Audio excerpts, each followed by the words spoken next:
Hello children, in the last video I explained you the Cholas empire, the closer look to Cholas. How did they come to rule? How did they rule our country? How did they establish? Where did they come? Who are the greatest rulers in those Cholas kingdom? We discussed in the last class. Now in this class we discuss their agriculture and irrigation. Agriculture and irrigation. Cholas gave the lot of importance to agriculture and irrigation developments. Many of achievements of Cholas were made possible through new developments in agriculture. In the time of Cholas, so many developments came in our agricultural sector. They ruled the south part of our India, Tamil Nadu. Tamil Nadu is famous river is flowing, that is Kaveri. The river Kaveri branches off into several small channels before falling into the Bay of Bengal. Kaveri river flows west direction to east direction. This river connects to Bay of Bengal. When the river connects into Bay of Bengal or any other sea or ocean, it was divided into branches. Those branches off into several small channels before falling into the Bay of Bengal. These channels overflow frequently in the rainy season due to floods. These channels overflow frequently. They deposited fertile soil on their banks. At the time, what did those channels do? What did they bring from the top of the mountains and everything? They deposited that fertile soils in their banks. These soils are very fertile for your agriculture.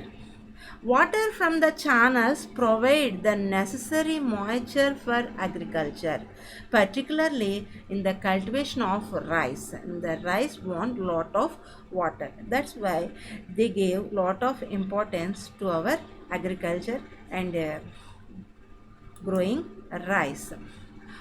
Although agriculture had developed earlier in other parts of Tamil Nadu, other parts of Tamil Nadu also they developed the water facility to the fields. How is the area at those time is very small land area is cultivated by the people. Lot of area is covered by forests and grasslands. That's why the forests had to be cleared in some areas and they provide water facilities to entire Tamil Nadu state also. It was only from the 5th or 6th century, it was done by them in the 6th century. Large scale cultivation was done by the Cholas in this time. And some lands were not even. That's why they leveled the lands in other areas. In the Kaveri Delta region, embankments were built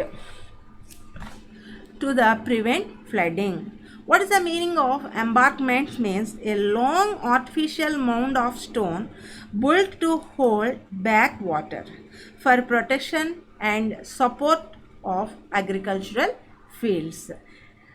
And canals were constructed to carry water to the fields. Some areas they dug wells also. That's why in many areas two crops were grown in a year. Next, how did they rule their kingdom? Here two new words are there. First I want to explain those two words. Listen.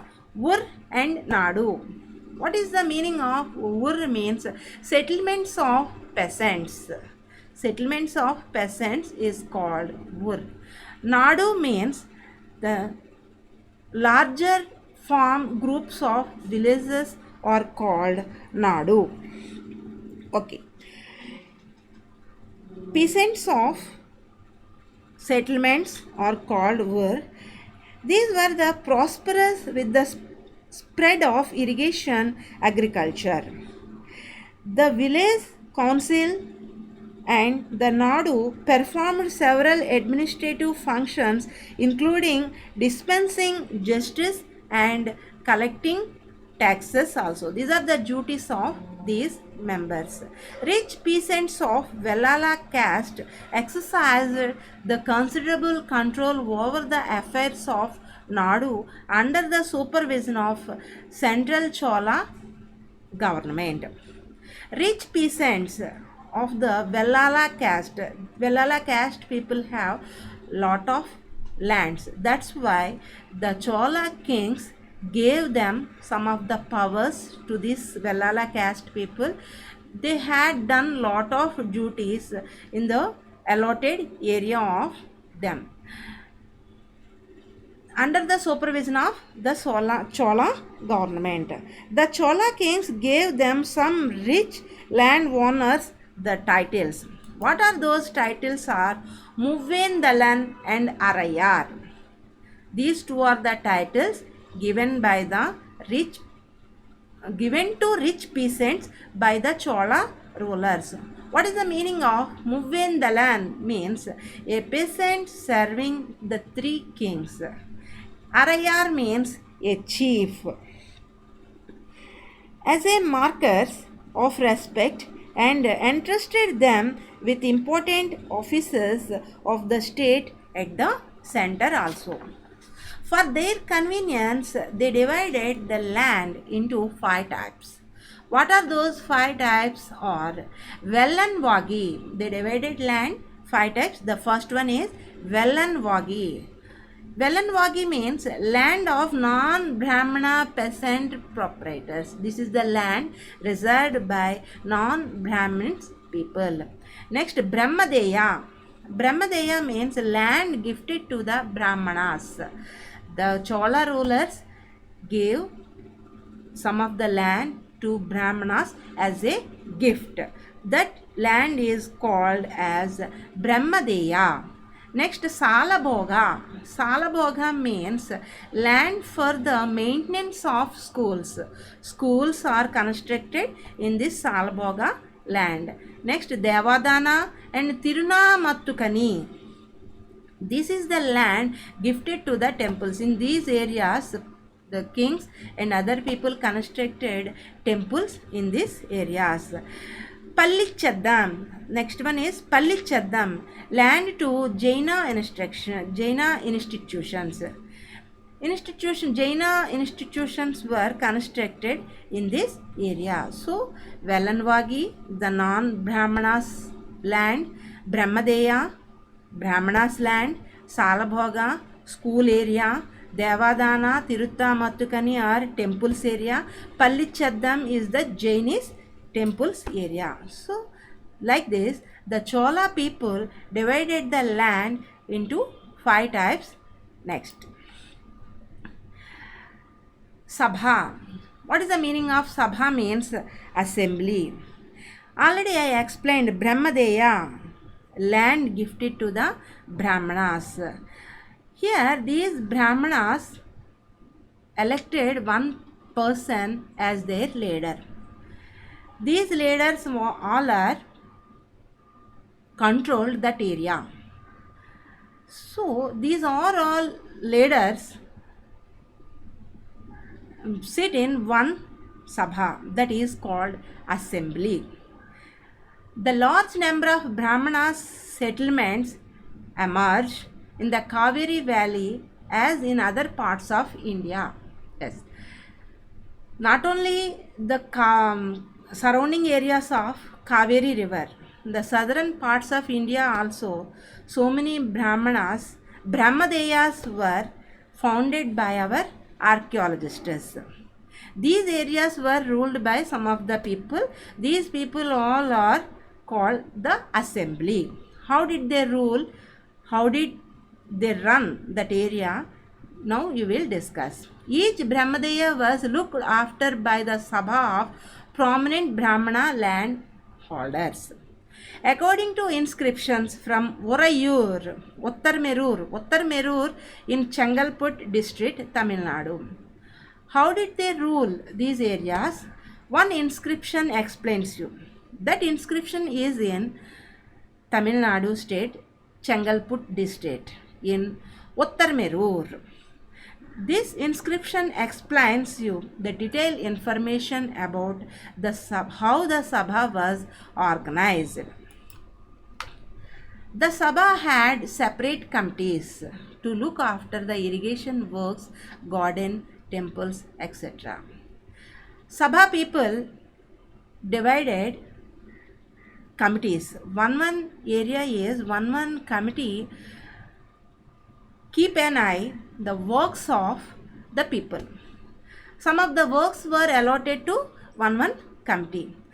Irrigation works, irrigation committee, garden committee, temples, like that. So the irrigation committee develops the irrigation facilities in that areas and provide the water facilities to the fields. So those are the duties of that irrigation committee. Like that, these people separate committees to look after the works of the people. Names of the eligible members of these committees were written in a small tickets of palm leaves and kept in the earthenware pot. How did they elect the leaders of these committees? They elected committees in the lottery method. Is it right or wrong? You note it down in your own words in a rough book. Names of eligible members. So many members are eligible to do those works. How many members are eligible to do that works? These members' names all are, they were written in one small tickets on palm leaves. These tickets all are, they kept in one pot. The young boy or girl or boy was asked to pick the tickets. They called one young boy or girl to pick the tickets one by one for each committee. The members who were picked up formed the Sabha and they elected the leaders of those committees. Who are elected? The members of those committees. Any qualifications are there? You have a doubt. Yes, they have some of the qualifications. If they have those qualifications, those people are the eligible to come to the Sabha. What are the qualities they have? They should be the owners of land from which land revenue is collected. Next, they should have their own homes. They must have one own house also. They should be between 35 and 70 years of age. They should have knowledge of Vedas. They should be well versed in administrative matters and honest. If anyone has been a member of any committee in the last 3 years, he had not become a member of another committee. Anyone who has not submitted his accounts as well as those of his relatives cannot be contest the elections. These are the rules and regulations of the Sabha rulers. It was explained to you Uttar Merur inscription. Here they want to explain to you how the normal people are living. How the normal people are living. In this was explained by Periya Puranam. Periya Puranam, one book, the ancient source of our history to learn the Chola's kingdom. It explains you the normal lifestyle of the people. Here, this explains you the small, how, where did they live? They lived in the small huts under the old thatched houses, and the little chickens are moved about in the groups.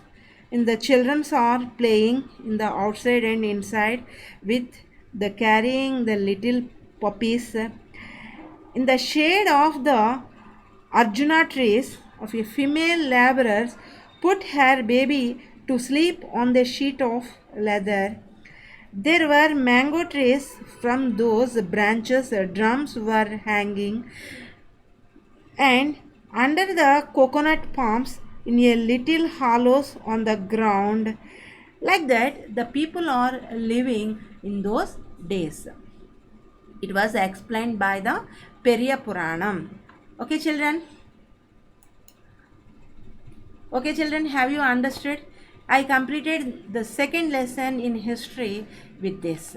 In the next lesson, we will meet you in the next video. I start the third lesson. Thank you. Bye.